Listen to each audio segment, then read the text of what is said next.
Considering a Murphy bed? Considering an ISemble Murphy bed from Rockler and building it yourself? Well,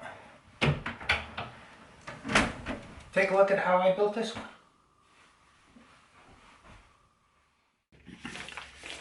A short time ago, I purchased an ISemble Murphy Bed kit from Rockler.com.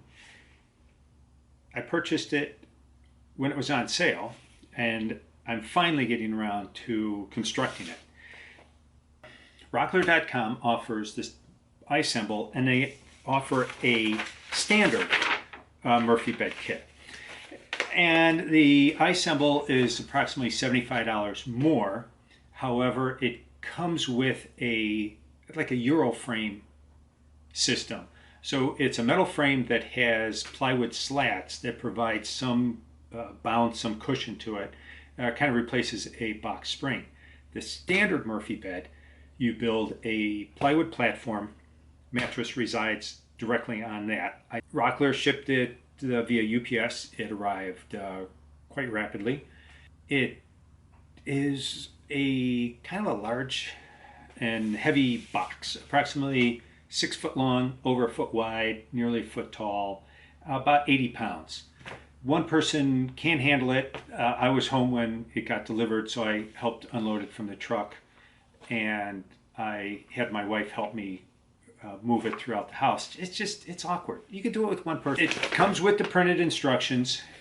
Rockler.com does have a link to the ISemble instructions. They also have a link to a Woodworker's Journal article on building the ISemble. And then I went also to Rockler's standard Murphy bed and printed off those instructions. So then when I got ready to build it, I started to look online for information, and there wasn't a lot online.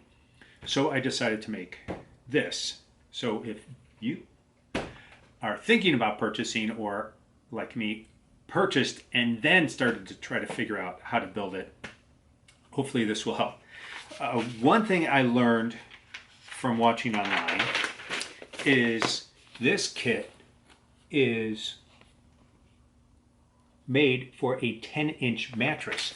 My mattress is far thicker than 10 inches, as was this other individual that I saw. He found out after he built it that his mattress was too large to fit. So I altered the plans to make the whole system deeper to provide for the extra height of my mattress. We'll see how that works out. But doing so, the plywood it became wasteful. I have a lot of plywood left over. I needed 5 sheets of 3/4 inch plywood. Just because of the size of the pieces you need, it's very inefficient use of a 4x8 sheet. So you end up with a lot of extra panels left over. It's the way it is. So back to the instructions. The instructions call for this unit to be built with dowels, screws, and glue. I don't do dowels, so I've decided I'm going to use biscuits to align them. And I don't want to use glue because I want to be able to disassemble this in the future. So we'll see if this works. And because I'm not using glue and I'm not using dowels, I decided to use the Craig system of joinery. So I put in more screws than called for, and I believe the Craig will be robust enough that I can do this without glue. We'll see what happens. The other interesting difference, the other thing I might do different than the instructions call for. If you look at the Rockler website at all their Murphy beds, you cannot see any hardware affixing the Murphy bed to the wall. You can't see anything, and everything looks very nice. I looked at the instructions for the standard.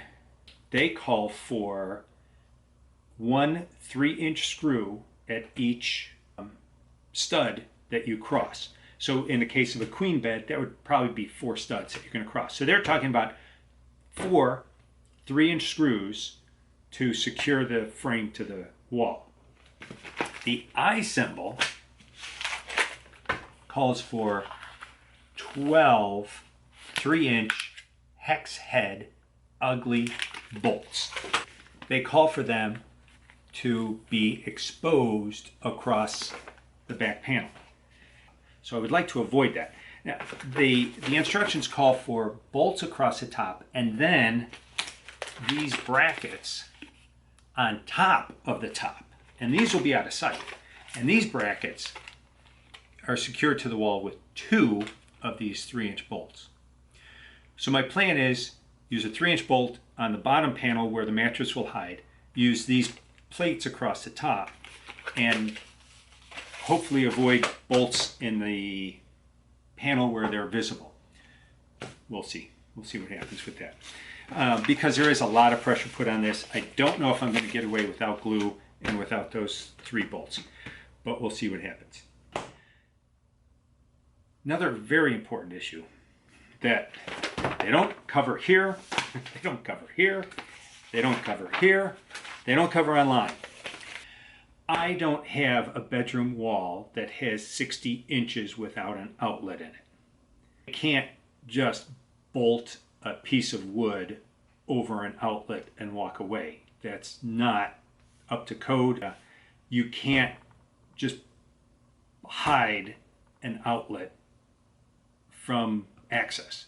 I had an electrician say, well, I can pull the outlet out and then just put a plate over it and it's hidden, but you still have to cut a hole to expose that plate because it's there's electricity back there. I had an option of putting a new outlet in, changing the old outlet to a junction box, still cutting a hole in the panel. Now that wall has a junction plate, plate over a junction box. Cut a hole so it's accessible.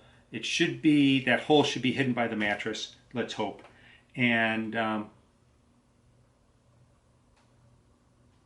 yeah, and we're going to go from there. The cabinet sides already have the threaded inserts, which need to be accurate but not overly precise. There is some wiggle room. Follow the instructions to thread all the screws before tightening any. I secured the cabinet pieces with biscuits and Craig pocket screws.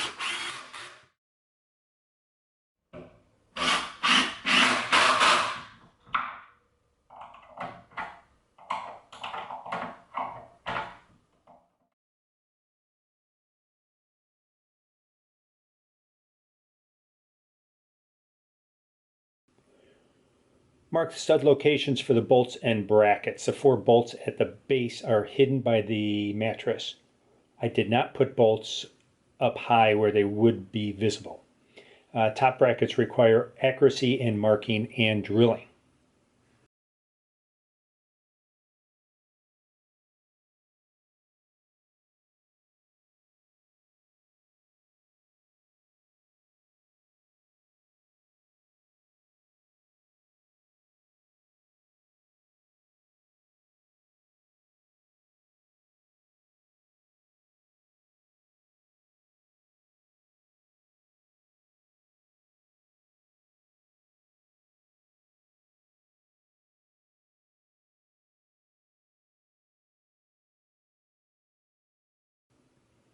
The frame needs to be unwrapped and laid out.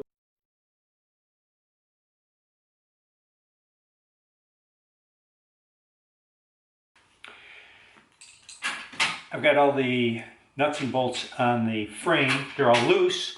So now it's time to grab 13mm socket and a 5mm hex wrench. Or I've got the hex wrench also on my drill driver. So start in the middle, work out, tighten them all up, and here we go. Check the frame for square prior to tightening the bolts.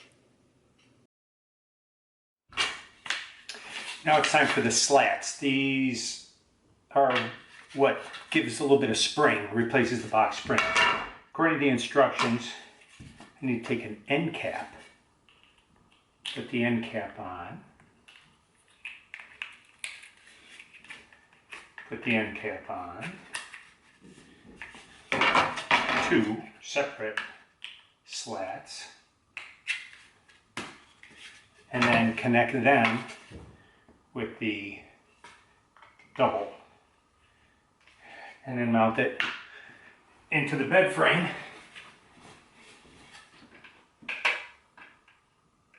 Well, this is going to be tedious.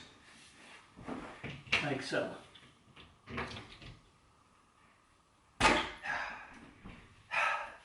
And you may need, according to instructions, you may need a rubber mallet to seat them. I found installing the slats one side at a time worked well for me. They all went in by hand, no rubber mallet was needed. Leave select slats out at this time per instructions. The frame of the bed's been lifted where the pivot point is in the bracket, and then we need to secure it with this little bracket, and then screw goes in here.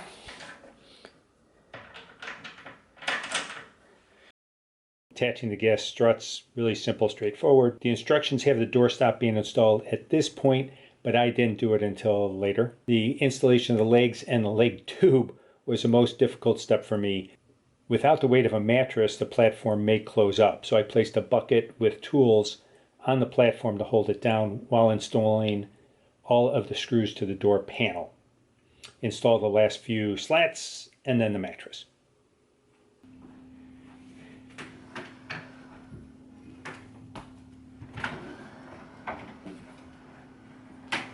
Still need to put a backstop, but that's essentially it.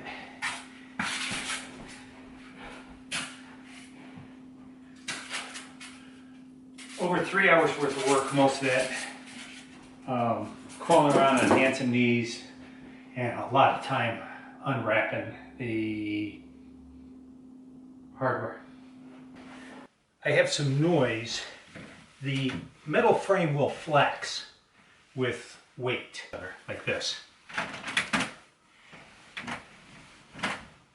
Not major. So good luck with your project.